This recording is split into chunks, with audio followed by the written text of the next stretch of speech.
ফরিদপুরের ভাঙ্গায় সংসদীয় আসন পুনর্বিন্যাসের প্রতিবাদে টানা তৃতীয় দিনের মতো মহাসড়ক অবরোধ করেছেন স্থানীয়রা।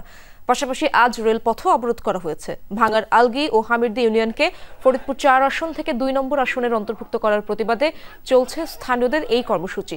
সকাল থেকে ঢাকা খুলনা ও ঢাকা বরিশাল মহাসড়কের অন্তত ১০টি পয়েন্টে অবস্থান নেন বিক্ষোভকারীরা। অবরোধের কারণে রাজধানী থেকে ভাঙ্গা হয়ে ২১ জেলার যান চলাচল বন্ধ রয়েছে, আটকা পড়েছে বহু যানবাহন।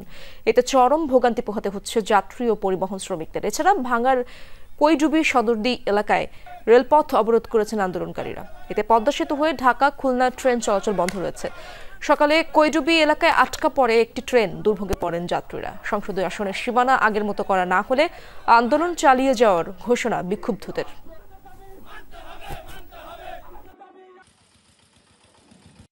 রাস্তায় রাস্তায় ইয়ে করতেছে, আগুন দিয়ে জ্বালাচ্ছে, আটকে দিচ্ছে, খুব সমস্যায় পড়তেছে আমরা। এখানে ঢাকা থেকে আসতে আমাদের যে টাকা ভাড়া লাগে তার থেকে ৩ গুণ টাকা বেশি লাগতেছে। মাঝে মাঝে অটো, মাঝে মাঝে ভ্যানে করে ভেঙে ভেঙে আসতেছে। ভাঙ্গা থেকে কোনো এক অংশ, কোন ইউনিয়ন, এক কোন মাটিও ভাঙ্গা থেকে বিচ্ছিন্ন হতে দিব না। অবিলম্বে আপনি আমাদের এই কাজকে ফিরিয়ে দেন, আর যদি ফিরিয়ে না